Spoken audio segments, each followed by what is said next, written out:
패션쇼 2부로 돌아왔습니다. 예. 아, 오랜만에 제가 그 오프닝 때 박수를 쳐보네요. 오늘 좀 힘차게, 예, 재미있게 또 저희끼리 또 우리 멤버들끼리만 또 하는 오랜만에 또 시간이다 보니까 재미있게 좀 해봅시다. 자, 2부 첫 번째 코너는 AD의 고민탁인데요. 이번 주 주제 사연은 뭡니까? 아, 진짜 오랜만이죠. 에디의 고민탁 오늘의 주제는 지난번에 형 빠졌을 때 우리 B급 인생의 고민탁으로 한번 했었어요. B급 인생의 고민탁. 네, 저도 이제 영상을 봤는데 뭐였지 그때? 심각한 고민이더라고요. 그때 좀 뭐 우리가 좀 이 논란이 좀 됐었는데. 사내 오피스 와이프 뭐 그런 내용이었어요. 아, 맞아. 상사. 그때 뚱카롱 있었을 때. 화 많이 났다고. 맞아. 어우, 나 그렇게 그 통하는 건 처음 봤네 또. 예. 그 요즘 이제 Z세대들의 흡사문화. 맞아요. 맞아. 자, 오늘의 오늘은 고민은 뭡니까? 뭐냐면 그 낮은 계급의 오래된 직원은 상전인가요? 낮은 계급의 오래된 직원은 상전인가? 어렵다. 야, 이거 어렵네. 사연은 짧은데 내용이 좀 어렵더라고요. 그래서 일단은 여기 사연을 여러 가지가 들어가는 오늘 얘기잖아요. 픽을 유교 문화와 했어요. 그렇죠. 특히 한국에서. 네. 자, 사연 한번 볼게요. 팀에 연차가 20년 넘은 팀원이 있습니다. 야, 힘들어요. 20년이랍니다. 총 팀원은 저 포함해서 6명이고요. 제가 여기에 이직을 와서 이틀째부터 일이 너무 많다고 계속 불만을 얘기하면서 끊임없이 업무 조정을 요구하고 있습니다. 그 직원이. 네. 예. 문제는 다른 팀원들도 똑같이 일이 굉장히 많은 상황이고 네. 그 중에 제일 많은 건 저였습니다. 어떤 때는 제가 잘 달랬다가 어떤 때는 단호하게 얘기를 하는데 네. 전혀 변하지가 않습니다. 그 직원은 같이 일하는 다른 팀원들은 겨우 3, 4년 차인데 자기와 업무량은 동일해야 한다고 생각하고 있습니다. 그리고 본인이 가장 일을 많이 한다고 생각하는 상황입니다. 그럴 수 있죠. 네, 솔직히 그 연봉이면 사원 대리급 2명을 뽑을 수 있는 상황이라 일이 많으면 그냥 퇴사했으면 좋겠는데 퇴사 생각은 없는 것 같습니다. 네. 솔직히 그 나이에 왜 찔리지? 그 나이에 연봉을 이만큼 줄 수 있는 회사는 없으니 이직하기도 쉽지 않을 겁니다. 팀장 생활 몇 년 차에 이직한 회사가 몇 개인데 이런 사람은 처음이라 너무 스트레스 받네요. 어떻게 하면 좋을까요? 팀장의 고민이네요. 예, 이 팀장 이직을 한 거죠. 네. 제가 이직을 했어요. 근데 이제 팀원이 저보다 한참 오래 근무한 경력을 갖고 있는 낮은 계급 그치. 뭐 과장이에요. 예를 네. 들면 이 과장님 뭐 이것도 좀 이렇게 좀 부탁드릴게요. 이제 이렇게 좋게 나갔겠죠 처음에는. 근데 아니 왜 나한테 이 팀장 왜 나한테 일을 시키나? 참 희한하네요. 뭐 이렇게 설마. 존댓말과 반말을 섞어서 썼겠죠. 이게 왕왕 있는 사례예요, 사실. 아, 그래요. 근데 정리를 좀 해보자면 팀장보다 나이는 많죠. 네, 나이는 많은데 많지. 직급은 낮다. 연차도 많은데 직급은 낮다. 그런 경우가 많나 근데. 왕왕 있어요. 그래요? 왕왕 있지, 그래. 뼈를 묻는 사람들이 있거든요. 네. 근데 그 승진은 안 되는. 그러니까 안 승진이 돼. 자꾸 누락된 거지. 요즘에 특히 많아지고 있어요. 왜냐면 갈 데가 없어. 안 나가거든. 안 나가. 죽어도 안 나가. 계속 버티는 고용 거지. 안정이 되잖아. 예. 이거 어떻게 해야 됩니까? 이럴 때 뭐 사실 뭐 심플한데 심플하게 결론을 내리면 이 코너가 또 지속이 안 되니까. 그러면은 이거 심플하게 한번 결론 한번 내보세요. 아, 제가 지금 이제 취재하고 있는 주제 중에 하나인데 사일론 현상이라고. 사일론 현상. 스타트업 뭐 이런 작은 기업에 조금 적용되는 거예요. 그래서 뭐냐면 간단하게 얘기를 하면 이 사연과는 좀 다를 수 있겠지만 각 팀별로 뭐 하는지 잘 모르고 각 개개인별로 이 소통이 안 되는 이런 현상을 이제 사일론 현상이라고 하는데 이 분도 마찬가지로 이야기를 좀 들어봐야 되겠지만 본인 외의 업무는 생각하지 않고 본인의 입장만 내세워서 그렇게 우는 소리를 할 거예요 아마. 근데 이거는 기업을 망하는데 지름길입니다. 뭐 어쩔 거야. 그러니까. 그래서 뭐 심플하게 제가 답을 드리면 요거는 업무적으로 그냥 그 팀장 권한으로 아. 업무를 분할해서 그냥 맡기는 거예요. 그게 퍼포먼스가 나오지 않으면 그거에 대한 책임을 그 사람한테 물으면 되는 거고.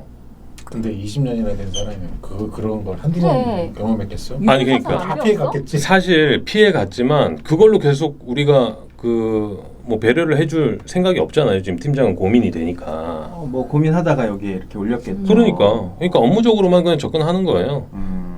B급 인생님은 어떻게 하실 거예요? 굉장히 네. 어려운 주제예요. 맞아요. 저는 그 이렇게 나이하고 전혀 상관없이 나이는 일단 노네로 치더라도 뭐 일을 안 한다거나 아니면 자기 혼자만의 그 사고방식에 갇혀 있는 이런 사람들은 제가 개인적으로는 잘 못 봐요. 어떻게 해서든 막 밀어내려고 노력하시고 저 같은 경우에는 그래요. 이게 나쁘게 말하면 굉장히 인간을 나쁘게 얘기하는 거잖아요. 근데 실제로 그 상황을 당해보면 당한 적이 있어요. 그런 상황은? 그런 적은 없어요. 간접적으로 본인이 만약에 이제 그러니까 일만 오고 나이 많은 후배가 있었던 적이 있지만 그건 아주 옛날 일이라서 네. 생각도 안 나고 그러니까 그거 말고라도 어쨌든 나이랑 상관없이 일 못하거나 이러면 저는 그냥 업무적으로 계속 되게 열정적이신 분. 불러다 계속 얘기해요. 근데 아. 요즘에는 그 열정이야. 예전에 우리 B급 인생이 근무하던 시절, 그 시절에는 또 다른 불러다가 어디 뭐 옥상 데려갔다가 뭐 얘기하고 네. 잔소리하고 담배 뭐 한잔 같이 뭐 피우고 그렇게 얘기를 네. 했을 수도 있는데 그런 방법이 통했을 시절이 있어요. 근데 요즘에는 중요한 건 뭐냐면 직장 내 괴롭힘이라는 게 있어요. 맞아. 일 많이 그렇네. 주면 이런 것도 직장 내 일 많이 제가 실례로 지금 그 카카오톡에 개인적으로 그 직장 내 괴롭힘 제보 방을 운영을 하고 있습니다. 아, 진짜? 그래요? 네, 그래서 제보가 저도 기사 쓰려고? 굉장히 많이 들어와요. 새벽이나 밤, 뭐 아침 할 것 없이 굉장히 많은 기업에 근무하고 있는 그 근무자들에게 제보를 받는데 하나부터 열까지 다 들어보면 이게 문제가 되지 않는 게 열에 한 8개 정도 됩니다. 대부분 다 사실은 알고 보면 감정에 대한 감정이고 이게 업무상으로는 전혀 문제가 없는데도 불구하고 기분이 나쁘다. 본인은 직장 내 괴롭힘이라고 이제 제보를 하는 거죠. 그건 사실 그 고용노동청에 신고를 해도 그거는 뭐 법적으로 해결할 수 있는 문제가 아니에요. 이게 감정이 상했다고 직장 내 괴롭힘을이라고 다 할 수는. 근데 업무를 많이 주면 직장 내 괴롭힘이 되지. 아니 그러니까 팀장의 권한으로 다른 사람 업무를 분배해서 이제 주는 거지. 근데 본인은 이제 연차도 많고 나이도 예를 들어 뭐 10살 정도 어린 팀원들과 같이 코워크를 해야 된다면 내가 뭐 PM 역할을 하고 보통 그렇거든. 내가 뭐 책임 역할을 하고 뭐 방향 나가는 데 있어서 잘못된 거 좀 짚어주고 이러고 싶지만 사실 허드렛 일까지 다 해야 되는 역할이라면 그걸 맡기는 거예요. 그걸 맡겨서 만약에 못 한다면 그 책임을 물을 수밖에 없는 구조로 만드는 거죠.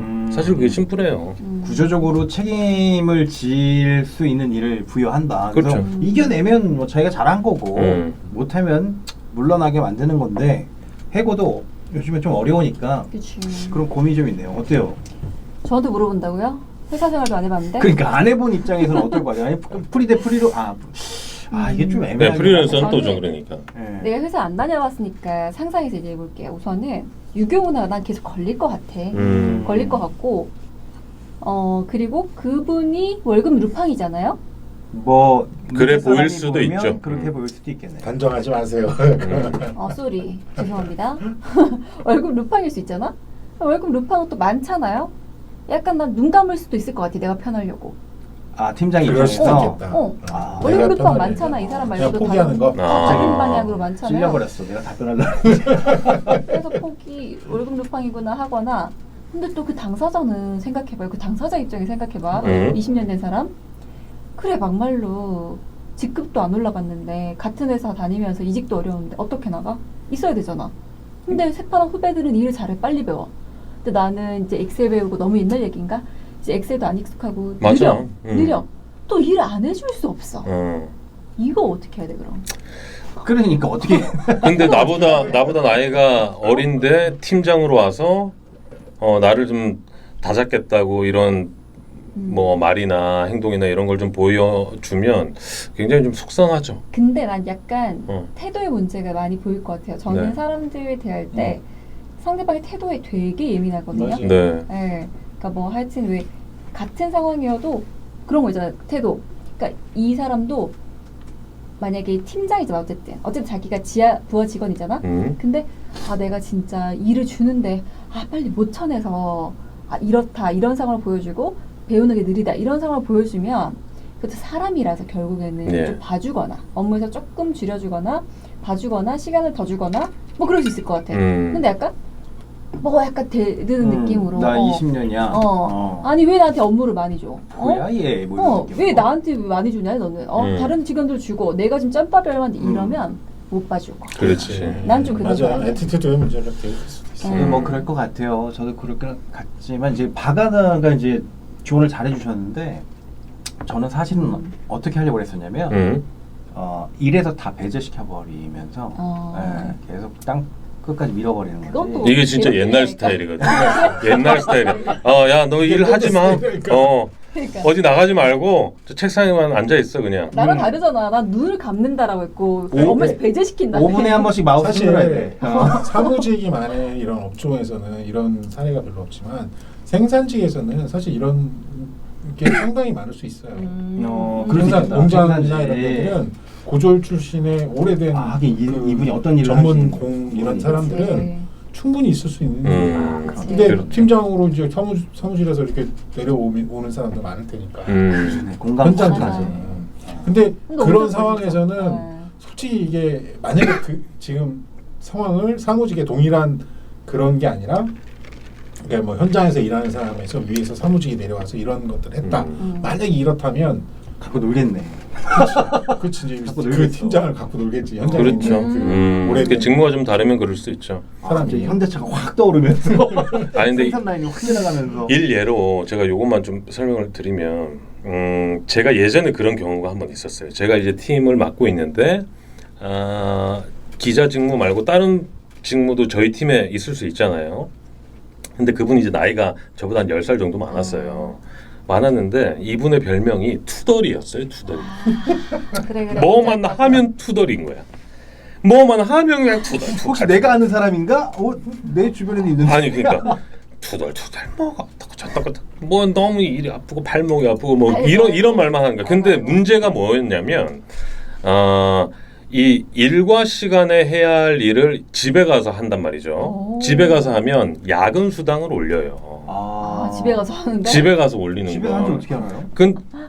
그러니까 근데 보통 재밌다. 일과 시간에 해야 될 것들을 다 일과 시간에 쳐요. 아니면 그 다음 날에 하든지 마감 시간만 우리는 맞춰서 하면 되니까. 근데 집에 가서 했다라는 걸 야간 수당을 한 달에 거의 10회에서 15배 정도 올리면 그게 돈이 엄청나거든요. 회사에서 저한테 이제 얘기를 하는 거죠. 너 일을 어떻게 시켰길래 지금 집에서까지 일을 시키고 야근 수당을 올리게끔 안 되냐.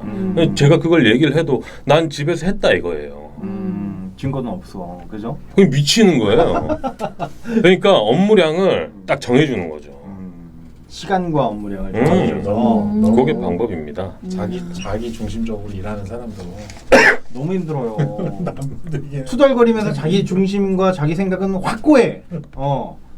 같이 일하기 너무 힘들어. 그치. 그래서 제가 정리를 하자면 그 분과 처음에는 참 친했는데 갈수록 시간이 가면 갈수록 개인적인 대화는 안 하게 되더라고요. 친하긴 했었구나. 친했는데 계속 그렇게 보이니까 좀 멀어지더라고요. 업무적으로만 이제 좀 붙는 그런 관계가 좀 됐습니다. 그럼 이분한테 할 수 있는 현실적인 조언은 업무적으로만 정확히 가이드를 주고 거기에 대한 성과를 박아나가 얘기한 것처럼 판단을 해서 평가를 해. 그게 팀장의 역할까지야. 예. 이렇게 해서 정리가 되겠네요. 우선은 스트레스를 받지 마세요.